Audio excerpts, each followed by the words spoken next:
Hello, and welcome to Climate Fix Podcast. Here we dive into evidence-based solutions to climate change and various other pressing environmental issues. This is your co-host, DJ Leclerc. And this is your co-host. Warning, this podcast may challenge your views on environmentalism and push back on conventional environmental thought with science and data. We hope you approach with humanism and an open mind. This podcast is created by Americans for Nuclear Energy, A&E, a pro-nuclear environmental organization. We take no money from industry or special interest groups. All donations are from individuals like you, interested in a grassroots scientific movement to solve the world's most pressing scientific problem, global climate change. Our mission statement is as follows. Nuclear energy is safe, cheap, plentiful, clean, and efficient. It has the capability to stop and reverse climate change while addressing ever-growing demand for electricity globally. We strive to educate American citizens about this technology and to dispel misconceptions with facts. We firmly believe that both human civilization and industrialism can easily coexist with a healthy environment. Join us in helping to plan a prescription for a feverish planet, or as we like to say, a climate fix.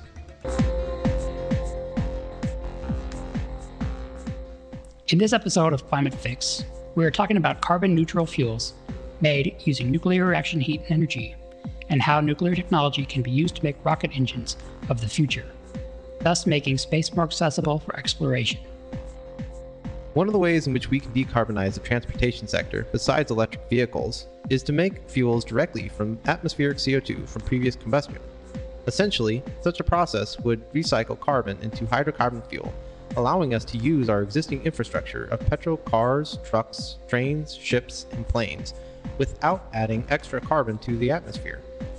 Given the laws of thermodynamics, such a process would be energy intensive, which is why nuclear could hold the key to its viability. While we fight the greenhouse effect here on Earth, there has been quite a bit of renewed enthusiasm for space missions to other celestial bodies, especially with private space companies like SpaceX.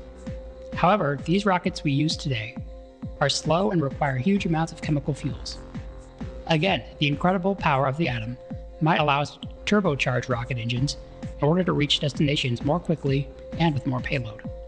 Our expert on the show today is John Bucknell. He has a bachelor's degree in mechanical engineering from Cleveland State University and has a master's degree in systems engineering from the University of Michigan.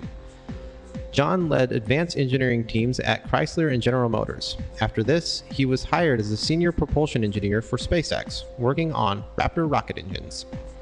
Currently, Mr. Bucknell is a propulsion scientist for Divergent 3D in Torrance, California, a startup that is developing 3D printed vehicle technology.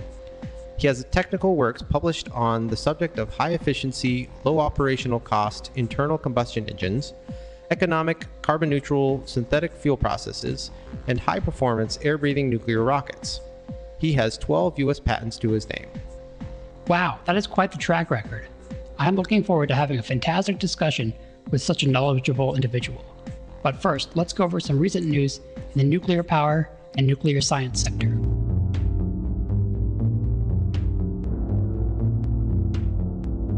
Some nuclear news tidbits to keep you all up to date. Let's start with some nuclear power plant closures coming up. NextEra's Duane Arnold Nuclear Plant in Iowa is to be closed in 2020. Even though the NRC operating license is valid until 2034. The single plant represents 600 megawatts of carbon-free electricity generation, 20% of the state's emission-free power. Annually, the reactor prevents 4 million tons of carbon dioxide entering the atmosphere, essentially taking 800,000 cars off the road. That is horrifying to climate progress. Unfortunately, we have another closure to bring up. The United States' oldest commercial nuclear power plant, Exelon's Oyster Creek in New Jersey, is officially offline. In September, the 640 megawatt plant operators conducted their final scram procedure, ending the fission reaction permanently. The plant has been chugging along since 1969, providing 57 years of constant, pollution-free power. In total, Oyster Creek is estimated to have prevented 143 million metric tons of carbon dioxide emissions over its lifetime. In total, this is the equivalent of taking 31 million cars off the road for a year today. The sad part about this is if nuclear was considered high priority in terms of carbon-free energy support, such a plant could potentially safely operate an entire century with proper maintenance and upgrades. This is very frustrating, given the desperate need to cut emissions globally to prevent catastrophic effects of climate change. Something needs to be done in order to get our priorities sorted out, or we will face many more closures in the next decade. On a positive note, we have recently witnessed what many would consider the first pro-nuclear power protest in the world. This is actually really cool. Taiwanese government officials have been accused of rejecting democratic processes by ignoring signatures for a pro-nuclear referendum, which would appear on the November ballot. Most people in Taiwan, including environmentalists, support nuclear to limit land use on the small island nation, as well as to help keep them less reliant on dirty, expensive, imported fossil fuels. Nuclear phase-out has also resulted in severe energy shortages last summer, causing widespread residential blackouts. The government malfeasance led to a hunger strike by activist Shi Su Huang, who was then hospitalized for malnourishment on September 19th. The activist garnered the written support of renowned climate scientist James Hansen, Pulitzer Prize-winning author Richard Rhodes, and popular Harvard psychologist Steven Pinker. Talk about making a statement. Nearby in China, Westinghouse Nuclear completed its first AP1000 next-generation pressurized water reactor. On August 14th, the reactor ran full power on the grid for the first time. China is really pushing for massive nuclear power rollout in order to meet electricity demand and dramatically reducing its notoriously bad air quality. As of now, China has 44 operational nuclear reactors and a whopping 13 reactors under construction.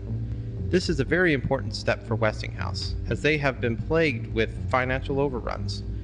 Now they have proof of concept and can experience a learning curve, hopefully driving down the cost of future AP1000 builds. Back in the United States, we used to have 4 AP1000 units under construction, 2 at VC Summer Plant in South Carolina and 2 at Vogtle Plant in Georgia. Due to cost overrun, VC Summer's 2 units were canceled mid-build, wasting billions of dollars. But luckily, Southern Company is still planning to finish the 2 AP1000s in Georgia. On September 26th, the Vogtle Plant's joint owners voted to continue construction of the project, despite being almost $13 billion above budget. Though controversial, bringing this project to completion is a breath of fresh air for the industry in America. Hopefully, once Vogtle is finally finished around 2021, VC Summer will choose to finish their AP1000 units, as the building process will most likely be perfected. Time will tell, given the extreme regulatory burden always faced by utilities for nuclear power, as compared to carbon-intensive natural gas. On a positive note, in the manufacturing realm, modular reactor startup NuScale has selected a company to start manufacturing their innovative design. BWX Technologies Inc. in Virginia, with the assistance of Precision Custom Components in Pennsylvania, was awarded the contract out of 83 firms.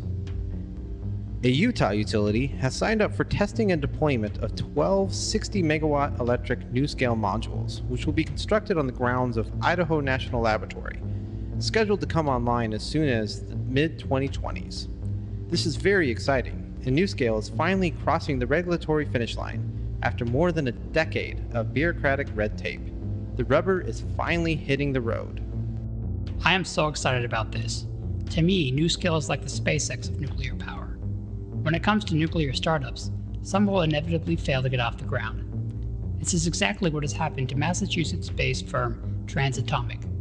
Founded by MIT graduates Leslie DeWan and Mark Massey, this waste-eating molten salt reactor concept company has announced with a heavy heart that they are ceasing future operations. All is not lost, as they will be leaving designs open source so that others can build off their vision. I was really excited about this concept, and it was hard to see them fail. It will be interesting to see which American nuclear startups will make it or break it as competition does its thing. And finally, we want to mention an exhaustive analysis put out by MIT entitled The Future of Energy in a Carbon-Constrained World. This 275-page document explores the economic issues of nuclear deployment and how to remedy this with some evidence-based policies. The conclusion reached is that nuclear innovation is a requirement to meet increasing global energy needs while addressing the severe threat of greenhouse gas effect. A massive nuclear power manufacturing infrastructure is necessary, and economic policies need to be reworked to accommodate nuclear for a swift transition off fossil fuels. Inevitably, anti-nuclear energy wonks rejected this analysis outright, even though this came straight from one of the most trusted science universities in the United States. Thanks for bearing with us getting through all this news. The more episodes we put out, the more concise we will become. We figured the more informed listeners are on such a critical issue, the more solidly the pro-nuclear movement will grow. Coming up, we'll hear from our expert, John Bucknell, and the use of nuclear technology in synthetic fuels and space propulsion. Stay tuned.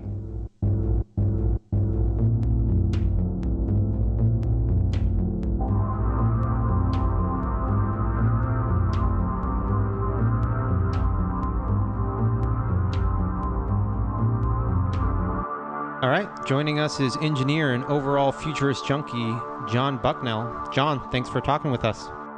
Hey, thanks for having a chance to get me to talk to your listeners. Based on what you told us, you're kind of a jack of all trades when it comes to keeping up with various fields of technology. Could you give us a little background about yourself, what you do, and your independent studies?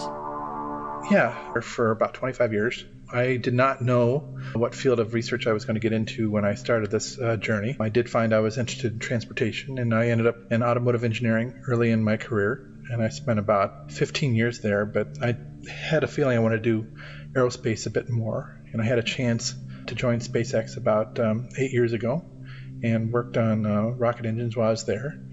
And more recently, I've been working in another startup called Divergent Technologies, which is developing a new manufacturing technology centered around additive manufacturing and multi-material optimization. So those are what I do during the day. My personal interests have been focused on engineering economics and application of technology to solve large-scale problems. Published a few papers on a variety of topics, trying to drive costs down. Done a number of different types of research. One was an ocean solar energy powered fuel synthesis rig, which was able to generate methanol from the solar thermal energy in the ocean. And that one wasn't quite as cost effective as some of the more recent stuff, and I became interested in nuclear power about 6 years ago, and with deep interest. Certainly I've known a lot about it following Kirk Sorensen's revelations about the molten salt reactors about 12 years ago. I wanted to know more, and I taught myself a lot about nuclear energy, and I've applied since then nuclear power to rockets and also fuel synthesis directly. All right. Could we ask you what got you interested in just nuclear in general, besides Kirk Sorensen, or was that pretty much it? No, for sure. I'm a student of all forms of energy conversion. My interests are very broad. I'm always looking for what the best solution is for any given problem. I did study nuclear briefly about 20 years ago, but I hadn't caught up with what the latest thinking was. And since the renaissance, you might say, in nuclear power in the last 15 years, was what brought me back into it. I found that my knowledge was very poor in that subject matter, and in order to see if that solution set could be applied to some of the problems I was interested in, I dove into the topic very deeply and brought myself up to what current thinking is in a lot of subject matters related to nuclear power. Okay, well that's cool. DJ, is that a good enough response, you think? Yeah. So it kind of goes without saying, climate crisis is definitely one of the most challenging tasks we have to face, and decarbonizing the transportation sector is definitely going to be, in my mind, one of the most difficult sectors that emit emissions, that is going to be the most difficult to decarbonize as the third largest emitter of greenhouse emissions. Can this be done without redoing global transportation infrastructure based on electric propulsion? Yeah, there's a lot of arguments about how you should utilize the energy we're using today. Certainly, in the form of final consumption, only about 20% of what humans consume is in the form of electricity. It's often in the forms of heat or mobility. And in a large part, it's the transportation needs that drive the chemical energy storage that we have today. It's inexpensive, it's easy to handle and transport. A lot of our existing infrastructure for the last 100 years is based around it, and it's just a matter of where does that chemical energy storage come from and how can you apply it. Certainly current air transport has no solution set that allows electricity to work. Neither does heavy-duty marine or even heavy-duty truck. All have needs for long range and high powers, and those are all what I would consider heavy-duty consumers. And electrical energy storage is not well suited to those applications, just because the energy density of electrical energy storage is between 1 and 2 orders of magnitude less dense than what chemical energy storage is. And when you say chemical energy, you mean hydrocarbons, right? Certainly, hydrocarbons is one form, but hydrogen energy is also one of the candidates for storing electrical energy or any form of energy for reuse. Hydrogen has its own. Hydrocarbons is the major form that most people think of, but hydrogen also is a strong candidate for chemical energy storage because it is a very reactive chemical, but it has storage and handling problems. So, John, I think you'll definitely get a lot of resistance to saying that electrical propulsion is not going to be the full answer. Because I know right now electric cars are definitely a hot topic right now. And I know anytime that I try to mention that they might not be the full answer, I get definitely a lot of kickback. What do you have to say about that? Certainly there's what you might call fashion in a lot of topics. Certainly there's a whole contingent of people who want electric to be the answer. And they have a whole, it's got to be solar power, it's got to be renewables, and it's got to be energy storage as electricity. And those are the only answers. And you ask yourself, how did you get to this point where the only answer is electricity and only way to get the electricity is from solar power? And somewhat it's just pushing the idealistic viewpoint that solar power is the ultimate source of energy and that we should be using it directly. The hang-up is that renewables today, their intermittency problem is not trivial. You can only get enough solar power 8 hours a day, maybe 5, to run humanity's needs. And so there's no baseload power generation. So you start introducing the energy storage challenge on top of the generation portion. And frankly, the economics of the energy storage are non-trivial, and it ultimately becomes wishful thinking on the economics perspective, because despite the fact that we can do it, we can't afford to do it. The energy storage costs, if we were to replace our grid completely with solar power and electrical energy storage, and we're talking about batteries here that are becoming cheaper for cars but still are extremely expensive, it would cost us replacing the entire grid, and it's on the order of trillions of dollars just for the U.S., let alone everywhere else. So the conventional solutions still work, and they're very low cost. And one of the leading indicators for well-being in humanity is how much energy we consume per person, and that has to go with how much it costs us. If it's nearly free, which most of our energy generation is today, then everyone benefits. And if it's too expensive, then only the privileged get to benefit. Okay. Because one of the things I've heard about from companies that are building solar and energy storage is they're actually competing with transportation when it comes to batteries. I mean, you have this huge need for batteries in transportation, and then now the energy sector wants it as well. And I feel like that can be a big problem. Is that a big problem? Oh, for sure. The hang-up is that the lithium-ion batteries that we're talking about are a specific construction. They have needs for cobalt and it's cobalt in particular, but a few other rare earth metals to generate the cells for the batteries. And those are limited resources. There just isn't enough to rebuild the entire infrastructure. I mean, there's challenges for copper mining.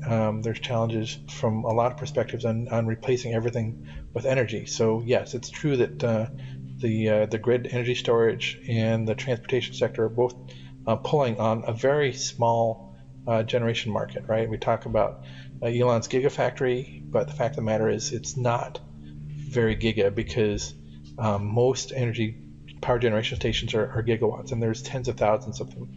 So you would need equivalents of tens of thousands of gigafactories to generate enough energy storage over the next 30 years to replace the grid entirely. I've always been fascinated with the idea of turning carbon dioxide from the atmosphere back into hydrocarbon fuels. Can you tell us a little bit about such a process and its energy requirements? Has this ever been done before on a large scale? Yeah, so the whole chemistry of chemical energy storage is fairly well known. Let's see how do I want to approach this? Yes, so Phil, the use of carbon dioxide for the atmosphere, creating synthetic fuels, is a process that's been well known for quite some time. Synthetic fuels have been around since at least the Second World War.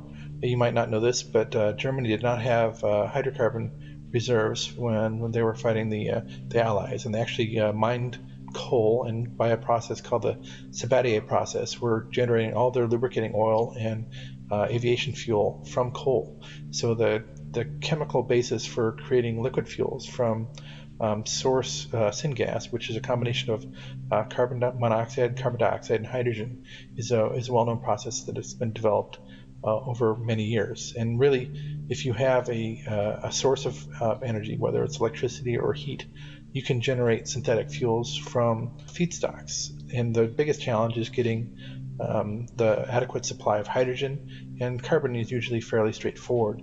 Most hydrogen today is created by converting natural gas through a similar process to hydrogen and carbon dioxide.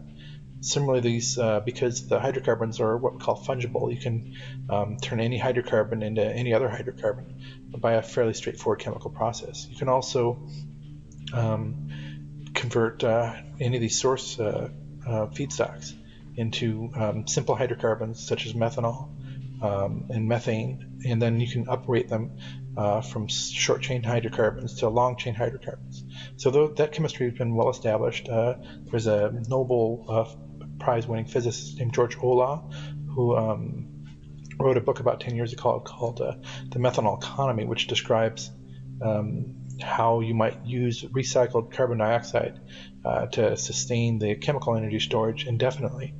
And he has been promoting that for quite some time. And the fact of the matter is that no one has quite figured out how to do it economically because of the hydrogen generation energy requirements. However, there has been some research on this topic that looks like there is a way out that will reduce our costs dramatically. A couple of research institutions, in particular Idaho National Labs, which primarily works on applications of nuclear power and development of new nuclear reactors, has been studying hydrogen and hydrogen economy for a very long time, and they have converged on a solution set called high temperature electrolysis, which uses the heat from the reactor to generate electricity and to electrolyze hydrogen or water to provide hydrogen. And those feedstocks, that's the highest conversion efficiency process ever developed, which can take source heat to hydrogen at about 60% conversion efficiency, which is substantially higher than if you were to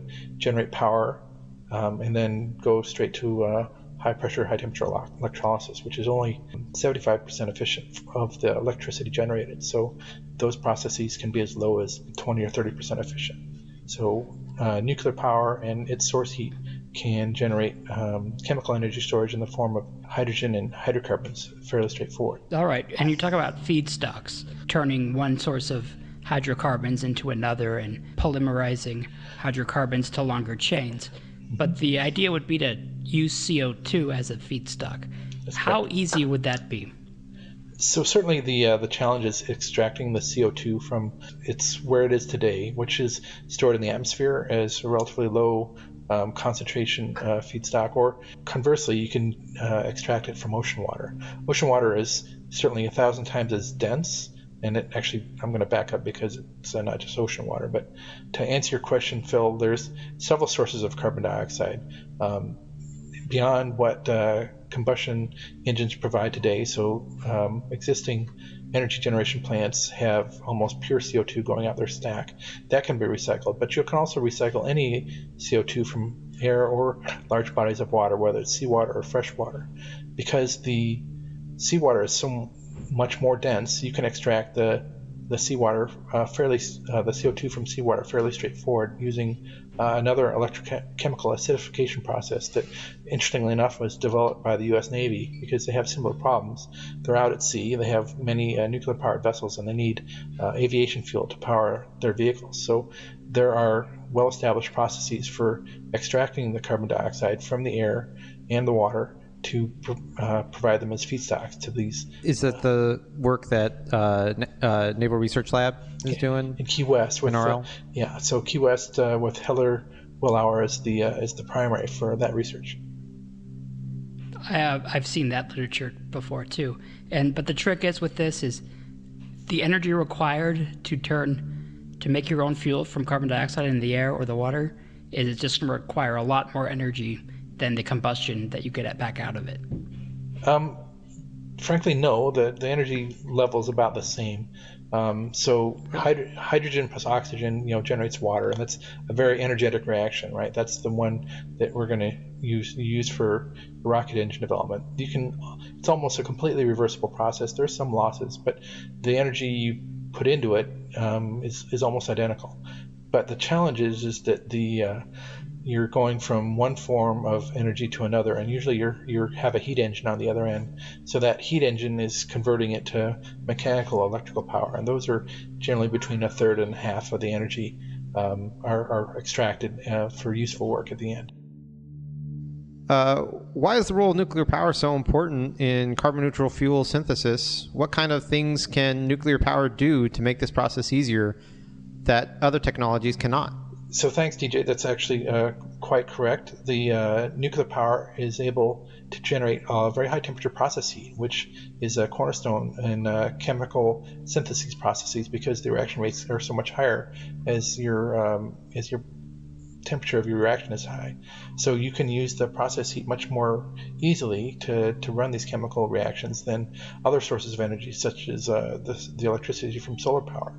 In fact, one of the largest consumers of thermal energy is the production of concrete, which uses the heat to drive off the carbon dioxide and water out of lime so that you can mix it with water again and create concrete down the road. So today that's usually created by gas-fired burners to generate the lime. So there's many other processes that you can use that process heat to run chemical reactions that are beneficial to humanity. So what you're saying, John, is that the high temperature of nuclear is precisely what we need to drive a fuel synthesis reaction constantly and efficiently, so we can just produce these huge quantities. Absolutely. So the interesting thing is, as we said earlier, that the primary consumption of energy on this planet today is about 85% hydrocarbons. But in final form, about 20% is electricity, and the rest is generally some form of heat. So if we were to decarbonize our energy infrastructure today, you have 80% of the consumption is in the form of heat. So in order to scale that to large levels of energy that are currently being generated through hydrocarbon combustion, nuclear process heat is the best candidate.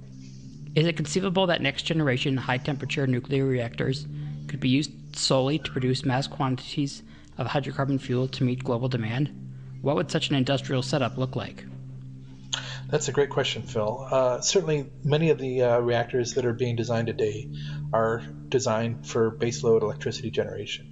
But the fact is that these are very flexible energy generation systems, and it's quite easy to extract that energy for a number of purposes, as we were describing earlier, which chemical processes is a very strong use case. And certainly to get to that level, to reduce the hydrocarbons that are being used today that are pumped out of the ground, you would need very large-scale generation capacity and the synthesis plants that go with it. To make such a system work, you would need a large a large number of reactors generating this process heat, and the chemical synthesis plants have some demand. Certainly they'll need a source of carbon dioxide, so putting them next to bodies of water would help a lot. But you can extract it from air. It's just a little bit more challenging. That's a little slightly more capital intensive to build such an array.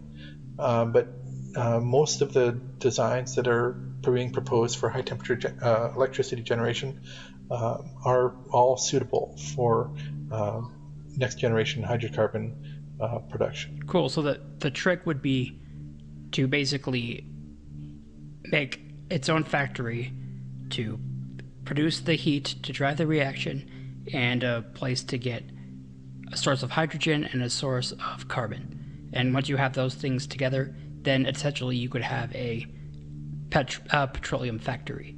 And you might know that petroleum refineries today are a large consumer of hydrogen just for operating these hydrocarbons. But the product that comes out of these refineries is primarily transportation fuel. But similarly, a large fraction of what comes out of petroleum refineries is used to make plastics. Nearly all plastics come from some sort of hydrocarbons. So these plants that would be generating synthetic fuels would also be the process plants generating the feedstocks for what the petrochemical industry would generally use to make plastics and other consumer goods.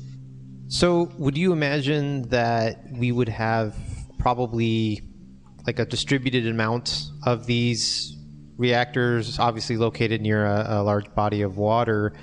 And when I say distributed, I say that because I know that trying to develop these fuels and then transport them to where they're needed, that right there can be a huge energy cost. So do you see having these kind of spread out, or have you thought about that? Yeah, so certainly one of the other promises of these what have been called modular reactors is that they're small and they can be close to their consumers. Especially for like maybe neighborhood heat for the northern territories, which is cold, and for electricity generation for running those homes, those businesses that are far away from useful generation. But certainly today, all hydrocarbons come from a few sources and are transported worldwide via oil tankers and pipelines and whatnot. So to leverage that existing infrastructure, you only need to generate large quantities in certain places, because the process of developing a plant, usually the way it works, the capital intensity gets lower and lower the larger the plant you build. So it makes more sense to me to try to build a few very large plants as opposed to making many small plants, just because of the scale of developing it. But that's not to say that you couldn't picture a future where you had a chemical synthesis plant that's providing lots of different product streams into whatever the local consumer needs, and be flexible and be able to generate several different kinds of chemical feedstocks that can be used for other things, like ammonia, for example, is a great one that our agriculture heavily depends on for the crop yields for for human consumption. So those are all great uses for nuclear processing. We hear you used to work for SpaceX. What did you work on, and how was your experience working with Elon Musk? So very interesting. I get a lot of questions about my experience working at SpaceX. I was hired away from General Motors, where I was working in their advanced technology powertrain group, to work on the next generation rocket engine for SpaceX's interplanetary transport system. Most people know this rocket engine is the Raptor. I was the first full-time engineer working on that next generation chemical rocket engine. It was a very good experience for me. I was interested in working in aerospace when I entered the industry, but the opportunity just never presented itself. And having that interest from a company like SpaceX was very good. Certainly, I learned a lot about rocketry. That the only company developing rockets of any. Let me see. I'm going to back up here. Certainly, SpaceX at the time was and continues to be the leader in rocket engine development. The example I like to use is that there's a refinery in Arkansas that manufactures what's called RP1, which is the grade of kerosene that's used for rocket engines, and that refinery generates all the RP1 for use all around the world. And while I was at SpaceX, the Merlin engine development was consuming 98% of the RP1 produced anywhere on the planet, and that was before the Falcon 9 had flown. So it was great working with a team that was actively developing rocket engines, and I was able to be part of that and work on their next generation rocket. I took the early concepts and turned it into the first hardware demonstration. When you do rocket engine development, often you build what's called a subscale version of the rocket. The Raptor is a very, very powerful rocket, and we built what's called a calorimeter, which means that you're developing a combustor that represents how the injectors and the oxidizers mix the fuel propellants together, such that you can have a stable combustor. And we built a 1% scale combustor of the Raptor combustor, and it was the highest performance calorimeter combustor ever developed by anyone anywhere. And I was able to design and develop and deploy that, as well as all the test sites in our test facility in Texas to be able to test this next generation rocket engine. And did you ask me a question about Elon as well? I forget. Yeah, how was your experience working with Elon Musk? It was interesting. Certainly the thing that most people maybe don't know, and I don't know if this is true anymore. At the time, I was employee, I think, 1,300 at SpaceX. So they'd been around for a while. They were founded in 2003, and I joined in 2011. Elon was still, as part of the hiring process, he interviewed everyone. And I had the opportunity to speak with him in that regard, talking about what kinds of things that I'd like to work on, and what his vision for the future was. Certainly, before I had my interview with Elon, you have this interview with the managers, and the managers want to know what your work history is like and what you work on, what you're interested in. And I opened my mouth and asked, why doesn't Elon want to go to the moon first instead of Mars? And they said, no, don't mention that path again. You'll be sad. But anyway, I didn't have a whole lot of direct interaction with Elon. Certainly, I worked for Tom Mueller, who was employee number 1 at SpaceX. He's the head of all propulsion, and I was working on a side project. The Merlin program was deep in development and was having issues as big programs do. So my interactions with Elon were relatively limited, and I got them mostly secondhand. He was not in the office hugely because, of course, he was running 2 other businesses full time. So generally he's there like 2 half days a week, and you'd see him run out the back to run to the Tesla design studio about halfway through the day on Thursdays and things of that nature. So in general, I'd say the experience was super positive. It was all a very startup-like work environment, lots of young enthusiastic engineers.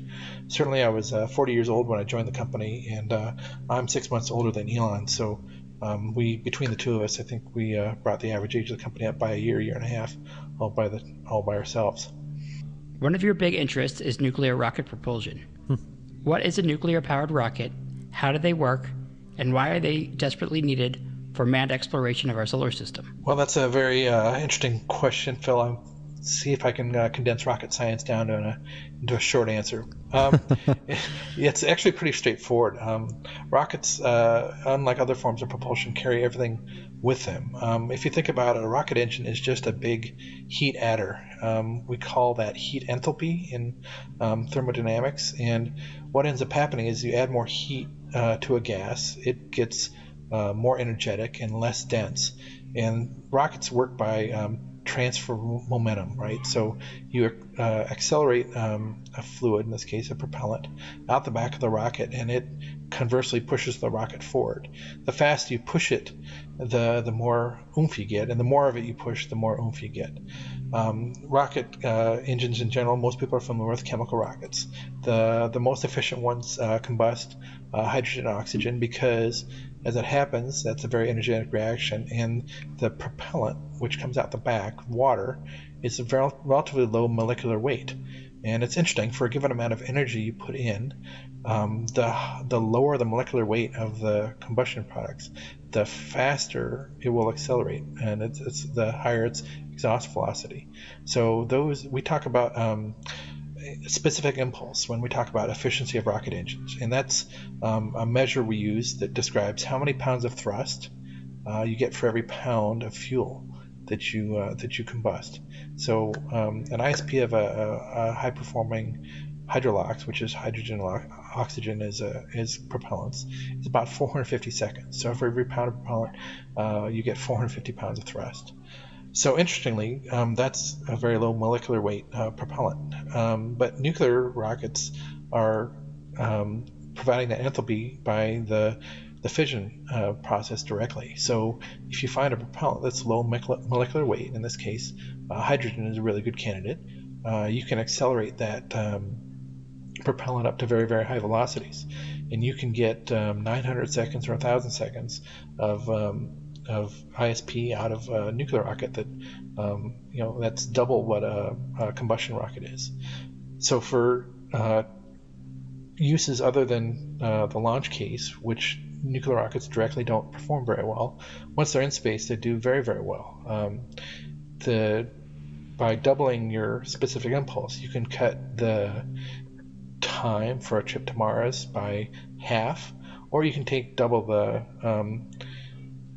amount of payload to the same destination. And certainly, it's easier to find the propellants at the other end because you just need water. And if you have what's called a bimodal nuclear reactor, you can just split the water into hydrogen and oxygen, take the hydrogen with you, and go wherever you want to go for your next destination. Where chemical rockets, although hydrolox engine could use those same hydrogen and oxygen, they have no energy generation capability once they get where they're going, so they can't synthesize the rocket fuel to go somewhere else. And that's a bit of a challenge, because if you want to go anywhere, you need to have enough propellant to go there and back again, and chemical rockets today struggle with that. In fact, you may not know, but the big Falcon rocket, the BFR, and the BFS, the big Falcon spaceship, can only get to Mars, and then they have to have rocket fuel made there already to come back. So nuclear rockets can do that trip there and back without refueling, which is key to some of these exploration missions that don't have any way to produce fuel at the other end. So essentially, a nuclear rocket, you don't have to rely on the chemical reaction of the fuel to produce the fast-moving particles at the end of a rocket. But with a nuclear reactor, as long as you have just some stuff, be it hydrogen or like a low-density gas, or not low-density, low-mass gas, as long as you just fill up that tank again, your nuclear reactor is good to go, and you can fire up your rocket. Is that kind of what you're saying? For sure. Nuclear rockets are relatively propellant agnostic. One of the proposals that have been thrown about is that you could use the ice water that you find all over the solar system as propellant directly. Now, the fun thing about water as a propellant directly is that its ISP is pretty bad. It's about 230 seconds, but you get the difference in mass in thrust increase. So you get like a factor of 5 improvement in thrust, even though you're taking a factor of 5 reduction in specific impulse. So if you need a space tug or a water hopper, in particular it's been proposed for extracting water from planetary bodies and moving up into orbit, the water would be a great propellant. But yes, just about any fluid can be used in a nuclear rocket. So I guess one question that's kind of been lingering in my mind when you were talking is, would you say that at the moment a nuclear, or having nuclear as your propulsion, is that the only feasible way to be able to get there and back at the moment? Well, that's a great question, DJ. So there are other ways. One of the other ways proposed is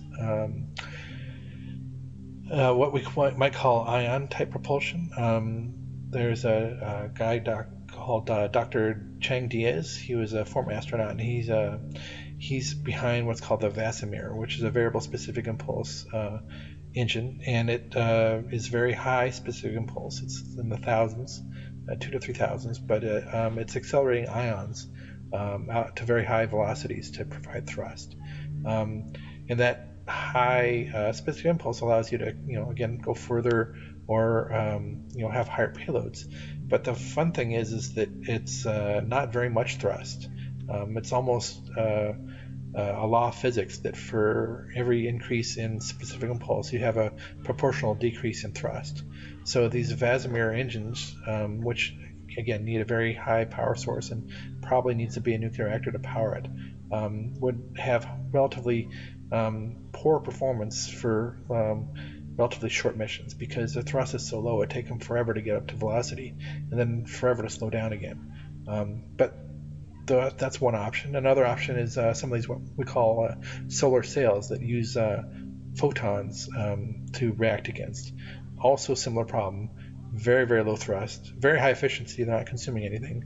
And so other authors, science fiction authors and scientists have proposed using lasers to propel those sails elsewhere. But again, you need a large death ray somewhere to propel your photon sail.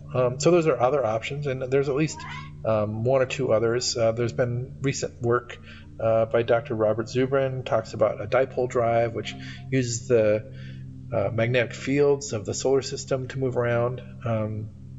I'm not sure how that one works exactly, but the only one that's been developed heavily is a nuclear rocket, frankly. NASA actually created a working nuclear rocket engine in the late 60s called Kiwi. Has much research been done since then? Without getting too technical, if you were to build one today, how would you do it? Great question, DJ. So yeah, there was a project that was done in the early 60s through about 1972. It was called Project Rover, and it was, again, trying to develop nuclear reactors for the application of in-space propulsion. They developed a series of 8 or 10 different nuclear rockets, and Kiwi was one of the last ones. And they built a variety. There was one called the Phoebus 2B, which was the 5 gigawatt reactor, very large, very high performance. Actually, I did all the testing in a place called Jackass Flats, out northwest of Las Vegas, which is right next to Area 51, in case you're curious. And that was where all the nuclear bombs were tested. But all this was basically ended in 1972 because the nuclear air burst test ban treaty, and somehow nuclear rockets got bent into that, and so the research basically stopped. In the meanwhile, there was lots of data generated. They spent the equivalent of about $2 billion in that 12-year period of Project Rover, and so it had been studied a lot all the way through the 80s. Several other nuclear rocket designs that are evolutions of those have been proposed in the late 80s and early 90s, and frankly, NASA has been in process of resurrecting that technology in the last 15 years. In fact, it was announced about 8 months ago that what used to be called Babcock's and Wilcox, I think it's called BXWT, has a contract to build a new nuclear thermal rocket in the next 2 years, and they got about $20 million to do it. So it seems feasible that we will have nuclear rockets again here very shortly. If I were to do it personally, there's a little bit of a challenge of the where. Certainly, NASA's Stennis Space Flight Center in Louisiana has a facility that can test these rockets. Otherwise, you'd have to develop a facility that basically captures all the things that come out the exhaust and cleanses them and make sure they don't get in the environment because of the challenges today with the regulatory concerns about fission fragments getting out in the environment. But it's a relatively mature technology. We think we understand. The tools have been developed very well over the last 60 years, so the numerical simulation allows people to develop nuclear reactors for rocket applications. In fact, one of the biggest things that's happened recently is that because these tools are so good that several organizations have figured out that low-enriched uranium, which is less than 20% U-235, is capable of making a nuclear thermal rocket if you use the right amount of moderation in it, as opposed to all the reactors that have developed to date, which are all highly enriched, which is, I think, generally between 93 and 98% enrichment. I mean, that sounds like one hell of an engine, and hopefully it's what takes us to Mars in the future. Many people don't realize how important nuclear technology is for space exploration. Do you think space applications could be a way for people to not be so scared of the word nuclear? For sure. I think that the largest challenge for nuclear in general is just education. And if space applications open the eyes and ears of people about the benefits and qualified openness to what the true dangers are as opposed to the imagined dangers, that's would be a great way for people to become more comfortable with the use of nuclear power for all applications. Or could you talk about how space probes already use nuclear power? That's a great point. Okay, yeah. Phil. So most people may not be aware, but there have been many applications of nuclear power in space already. There's been something called an RTG, which is basically uses nuclear fuel as a heat source that runs a thermoelectric conversion device. Many of our deep space probes already have them. The Curiosity rover on Mars has it today, and you might not know this, but the Voyager spacecraft, which are two of them, have exited the solar system already, have been using them for almost 40 years. Yeah, and I think it's one of those misunderstood things that if you really want to get anywhere past Mars, where solar is greatly deteriorated, nuclear power is the only way to do it, and it's the only way we have done it. So if people are anti-nuclear, well, you can't necessarily say you're for space exploration because they need each other. Absolutely. So that's also a great point. Most of us don't realize that solar power drops off dramatically as you go further and further away. If you've seen pictures looking back from some of the orbiters at the Saturn and Jupiter level, the sun just looks like a slightly brighter star. And that's the truth of the matter, is that the solar power is basically non-existent, past the orbit of Mars. Even at Mars, it's only a sixth what it is here in Earth orbit. So any of these missions further out, if they're going to be manned missions, they're going to need an energy source, and the only one that we know of that will work. And now that I think about it, even your solar sails that are powered with these really powerful lasers, those powerful lasers are going to need a source of energy. For sure. And I was hoping we could touch on a little bit. One of my areas of research is not just nuclear rockets, but the application of nuclear rockets for benefit of all. One of my primary areas that people have heard of me is because of what's called a nuclear turbo rocket, which is a very high performance launch capable rocket engine. And what it does is it uses a nuclear rocket in combination with combustion with the air, because that hydrogen propellant burns very, very well in the presence of oxygen, and it improves the performance into orbit for a launch mission by somewhere between a factor of 10 and 20 relative to chemical rockets. And because of that high performance, the cost to low Earth orbit can be reduced dramatically, and by somewhat similar to that factor of payload fraction change. And the bigger question becomes, once you have that low cost and access to space, what do you do with it? And I have all sorts of great ideas, but certainly if your listeners have ideas on what to do with nuclear power in space, I'd love to hear them. The full name is the Nuclear Thermal Turbo Rocket, and I think we've talked about it a little bit earlier up in the introduction before we started this interview, but some of the links to my media online have some presentations and YouTube videos and whatnot that our listeners are welcome to familiarize themselves with some of the other applications of nuclear power. Well, I could ask a question about it. Do you think carbon neutral fuels made with nuclear power will be part of the future? Yeah, Phil, so that's a good point. Certainly, if we are able to generate new nuclear reactors at lower cost and lower operation cost than we have today, the chance is that the synthetic fuels will also be lower cost. Certainly the cost that we pay today for hydrocarbons dug out of the ground is not related to what their extraction cost is, but rather, the few countries and groups that control the pieces of ground where that hydrocarbon is present. And certainly what should we use those hydrocarbons that are already in the ground for? Should we use them to burn and turn them into transport velocity, or should we use them for something else? And considering they're a finite resource, a renewable path to synthetic fuels is a great plan. In fact, it can probably be very much more economic than what we're paying for hydrocarbons today for transport. So it should have a great future and something that reduces the cost of transportation for all. So I very much favor it. And the challenge is getting those next generation reactors online such that we can utilize them for purposes like that. You hit on a very important aspect there of what do you do with the fossil fuels that you still have. And I know that's a big geopolitical issue, because there's a lot of people out there that rely on that to basically run their entire country.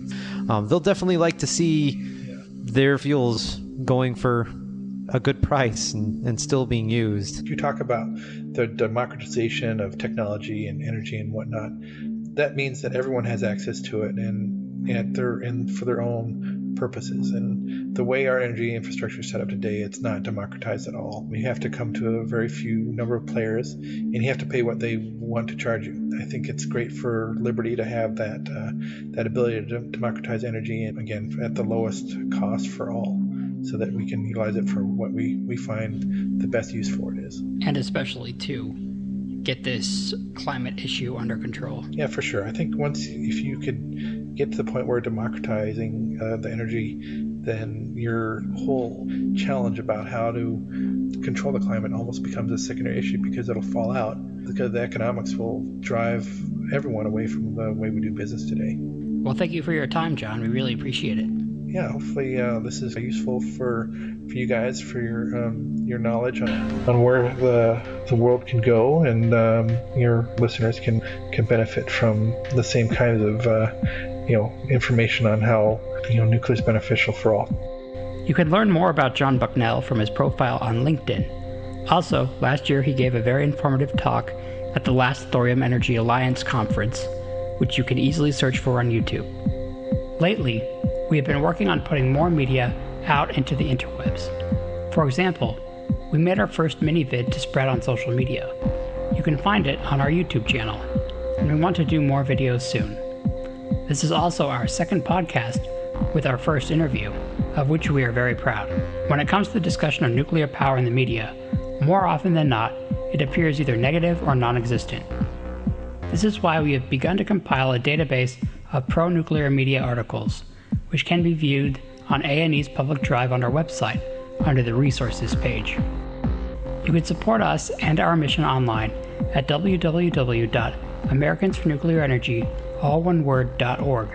Again, that's www.americansfornuclearenergy.org. We have a link to donate with PayPal under the Mobilize page. You can also purchase some A&E swag under our store page. This will really help us pay for the little things, especially online service fees to keep our organization running. We are a group of almost 10 volunteers at the moment. If you want to support this podcast specifically, you can donate on a per episode basis at patreon.com, link in the description. Well, thank all of you for tuning into this episode. We hope to have at least one more episode up by the end of the year.